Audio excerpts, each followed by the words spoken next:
Well, here it is. The reason why humans and elves are locked in a never-ending war. The relic for which human and elf are willing to die. The Stick of Truth. Behold, the relic mankind has sought for ages, a source of infinite power, something many would lay down their lives for. Whoever controls this, controls the universe, or kid rules. That's right, I'm talking about the one and only Stick of Truth. To the naked eye, it may look like an ordinary stick, but to a bunch of potty-mouthed 4th graders, this is something worth getting grounded over. South Park: The Stick of Truth is a 2014 turn-based RPG developed by Obsidian. If that name sounds familiar, that's because you probably played some of their other little projects. Nothing major, just Fallout New Vegas and Knights of the Old Republic 2. Seriously though, Obsidian has made some straight bangers, and South Park couldn't have picked a better developer, because this game is perfect. I've always been a huge fan of South Park. It's probably my favorite show, as I've watched it almost daily for like 20 years now, so when the game first came out, I think it's an understatement to say I was excited. Since my initial playthrough back in 2014, I would guess I played through the game 10 times, and that is extremely rare for me, as usually once I get the Platinum Trophy, I just move on and don't come back. I always tell myself, oh, I'm just going to do the story again, and end up doing all the side quests anyway. Yeah, it's that good. If the whole turn-based RPG thing throws you off, bear with me, because if there's any turn-based RPG you should try out, it's this one. Let's not delay, create your character class, grab your weapon, and let's dive into the world of South Park: The Stick of Truth. Quick spoiler warning here, I'm going to discuss the plot of the game, so if you want to experience the plot firsthand, stop the video here. You've been warned.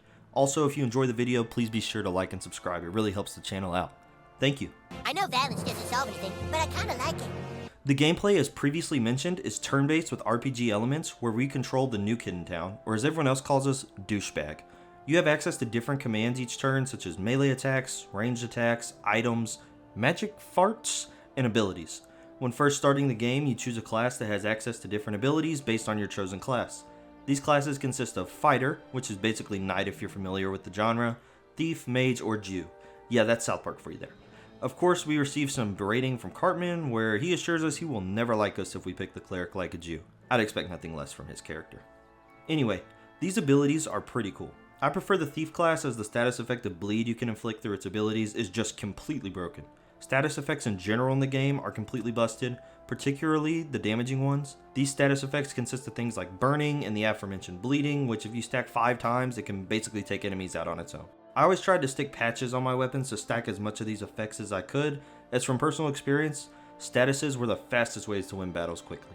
That's what turn-based RPGs are all about, right? Strategy. I mean, if I can make my opponent vomit while their hair is burning and they're bleeding severely, then I would chalk that up as a W, but maybe I just fight dirty. Another great mechanic in the Stick of Truth is the engaging timing mechanic in battle. When you attack and block, you can time the hits to get some serious bonus damage or damage reduction respectively. If you watch my Sea of Stars video, if you haven't, go check it out. I believe this to be a very fresh take on turn-based RPGs that allow the player to feel much more invested in the battles. Something as simple as the timing mechanic turns what could have been a press X to win into something you're actively trying to time to speed up these battles, or in some cases, just to survive. It's a quick and easy mechanic that's not annoying or super noticeable to a casual player that completely turns engagement during combat around. Now earlier I mentioned we had access to magic farts. These are essentially gained throughout the game as you progress the story and function as a special attack. They can be used to interrupt characters from activating their ultimate attacks, and also I found them to come in handy for stuns. They're all just a huge parody of Skyrim and our character being the Dragonborn, except instead of getting powerful shouts, we make powerful and pretty deadly noise out of a different orifice. I guess the new kid might have had one too many late night Taco Bell runs, cause that's just nasty. But hey, he is the Dragonborn. Roar Dovahkiin roar. You must promise to never, ever fart on anyone's balls, okay? Farting on an opponent is necessary, but farting on someone's balls is not cool. The RPG mechanics are standard.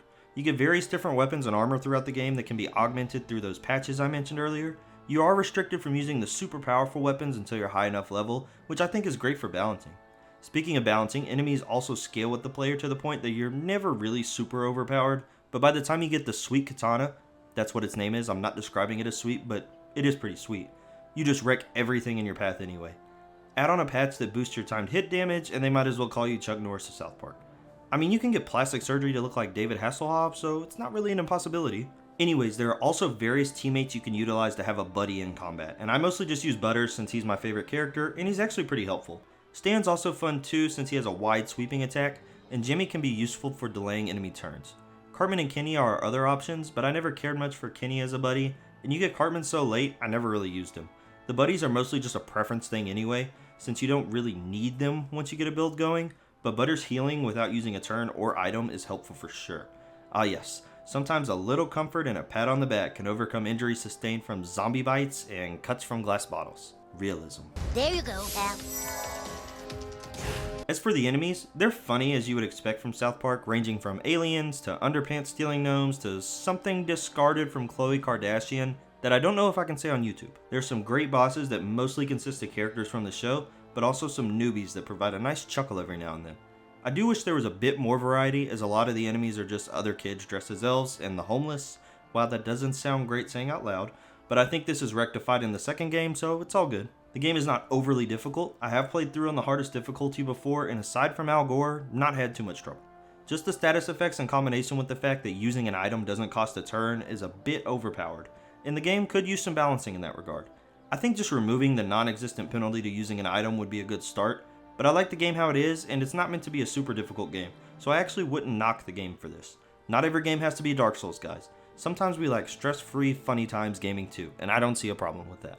A fun part of the game is when we first venture to Canada. South Park really captures exactly what it's like in real life by switching to a 2D arcade style pixel game, and I absolutely love it. We go full OG RPG game here as we quest through Canada to try to find a French translator, and this sudden shift in graphics is just amazing. I am the Prince of Canada, and this is my lovely wife.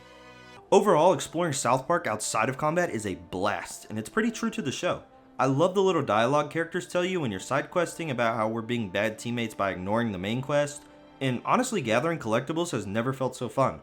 I mean, it usually sucks in most games, looking at you, Assassin's Creed, but it's genuinely funny and enjoyable here. The combat is great, side quests are funny, exploration is wonderful, and of course, the main story is not lacking at all in providing some laughs. Let's begin our quest to uncovering the main story. The story starts off with us creating our character, the new kid, who has moved to the town of South Park, and man, this kid has no idea what he's in for, because if he thought he was in for a quiet mountain town, he's in for a surprise. The game follows a day and night structure for the main plot points to advance the story, and for our first day, we are taken by Butters to the Koopa Keep Kingdom, led by Grand Wizard Cartman. Interesting naming choice, Cartman. Anyways, no matter what we try to name our character, we are named Douchebag by Cartman, and once we choose our class, the Koopa Keep is raided by the elves and the Stick of Truth is stolen. Finally, we're off on our first quest to recruit some familiar faces for fans of the show to help Cartman reclaim the Stick of Truth. Now if you're like me at this point, you get super sidetracked with all the great side quests. I mean, naturally, I have to begin by finding Jesus because trust me, this game needs him. Then of course you're just missing out if you don't do the Mongolian side quest, which provides one of my favorites in the game, especially considering you get a great early game bow from it. Well, after Butters nags me for about the 50th time, I get back on track and recruit Tweak after fighting some drug addicts, Token after beating up his security guard, and finally begin an assault on the school, taking down every ginger in my way while being careful to avoid infection to recruit Craig. All in a day's work for the new kid. Now we begin our assault on the local pub, the Giggling Donkey, where we are ambushed by everybody's favorite comedian in South Park, Jimmy the Bard. Once we take down every kid in the building, we finally reclaim the Stick of Truth. Since we've proven ourselves, we're promoted, and we head home to find out we've been grounded for being out so late. Can't win them all, new kid. Sorry. We settle down for a good night's sleep, but just like everyone else's Tuesdays, we have a night involving some alien abduction, which is typical for these small mountain towns, and the aliens are experimenting with probes and humans, and, well, I think you can put the pieces together there. Through some help provided by our new friend Randy, we make our way off the ship, but have a rather stiff landing that results in a giant UFO crashing into South Park that the government has decided to turn into a Taco Bell. Or at least that's the story everyone else is buying. It's not an alien spacecraft, it's just going to be one of the world's biggest Taco Bells. Sounds good to me. It's horrible. You don't understand. The elves, they took the stick!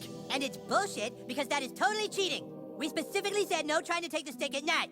Elves are dirty little liars, and we have to lay waste to their entire base. Grand Wizard Cartman alerts us that the Stick of Truth was stolen last night, which is totally against the rules. So we're tasked with recruiting more forces to Koopa Keep to strengthen our numbers for the inevitable showdown with the elves. To recruit the Goths, we have a bit of a rabbit hole of tasks where we're supposed to take a picture with an extreme sign at the PTA meeting, but after Randy teaches us a new magic fart, they task us with investigating the new Taco Bell before they let us take the picture. Trust me, this is the only time you'll go to Taco Bell and not want to order a Baja Blast, because this green goo turns you into a Nazi zombie. This transformation occurs because, as our characters say, it's just so overdone. Well, we finally get to take our photo and somehow forget about all those zombies running around and recruit the Goths, which at this point we can decide to betray Cartman and join the elves with the Goths, or stay loyal in our master and slave relationship as Cartman describes it. Well, knowing Cartman's character, I go with Stan, Kyle, and the elves on this one. And we have a big showdown against Cartman and Butters in our assault to the school to reclaim the Stick of Truth.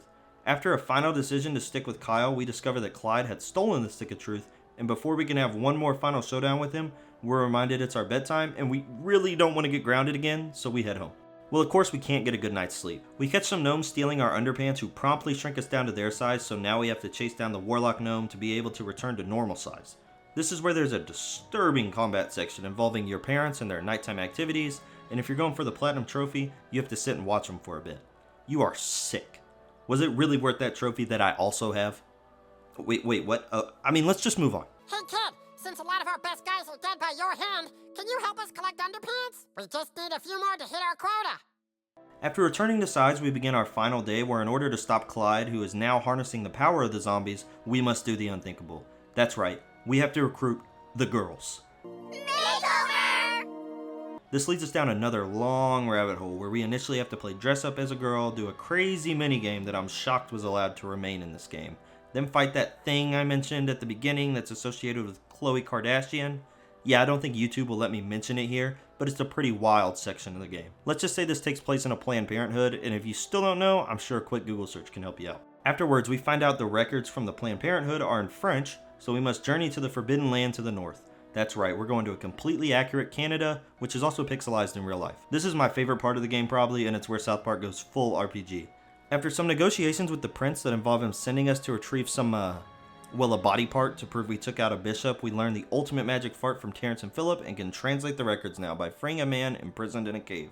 Which is how I think they do it to this day in Canada. Finally, the girls join our side and wait, their base is in the bathroom? What if someone has to pee? Well, I guess that's just what goes on in the unknown land of the girls' bathroom. I always wondered why they go in groups. Anyways, we're finally ready to assault Clyde's fortress, and after kicking Craig's ass like he deserves, we can finally move on to, oh wait, we have to do that part where we disarm the bomb the government put, inside of Mr. Slave. Oh, come on. Who knows how to do abortions and can get really, really small? Who could possibly be able to make themselves tiny and know something about abortions? Let's see. Who could there be? Who could it be? Let me think. Oh no, I'm not going in there. No way. Okay, fine. We find some rather disturbing and humorous things inside of Mr. Slave and play that minigame one more time, but this time on the bomb, who is personified a bit to make for a funny moment. Afterwards, we can now finally have our final showdown with Clyde and a much missed zombie version of a beloved character. After we win, of course, we're greeted by a government guy who has claimed the Stick of Truth and realizes it gives you the power to control the universe, so he gets naked and walks around like that for the rest of the game. We find out the new kid has the power to make friends incredibly fast, so the government requests us to join forces with him to rule the world, to which all the boys decline because we are some loyal 4th graders. Well, except for Kenny, because Kenny betrays the boys and fills himself with that zombie Baja Blast, and one by one our teammates over the game join us as we finally put an end to Kenny by doing the unthinkable, farting on a man's balls. I know we broke the one sacred rule, but it had to be done as it was foretold that Dovahkiin, the Dragonborn, no, not the one from Skyrim, the new kid, would have to do so to save South Park. Well, screw you guys, I'm going home. Let's ask Douchebag. What do you want to play next, dude? Screw you guys. I'm going home. Wow, what a dick. The characters and humor are so well done, it feels like you're playing a season of South Park and the jokes never get stale. There's some shock humor, some gross humor, and really every flavor of humor you can ask for, so most people can find the game funny. None of the characters are drastically changed for the game, and they fit those characters we have grown to know and love over the years. Even the adults who don't affect the main quest much have some rather fun side quests, like Mr. Mackey and his hoarding problem providing a great reference to the show. The world is built exceptionally well, and somehow even as the new kid we seamlessly integrate into the world of South Park. Something that's not even possible in real life. Oh, who's your new friend, Eric? Shut up, Mom. Not now. Don't talk to her. She's not part of the game. Overall, The Stick of Truth is a wonderful game with a simple, yet funny and oftentimes shocking story, as well as engaging combat and an all-around lovable cast. The humor is definitely the strength, as is the norm of South Park, but somehow they made a great show into a great video game, which does not happen often. I only hope for more RPG-style South Park games in the future beyond the Fractured Butthole, but for now, we can just enjoy these two amazing games we have today. Thanks for watching. If it splashes, it means you get a free wish. If you enjoyed this video, please be sure to like and subscribe. It really helps the channel out. Thank you so much. Until next time.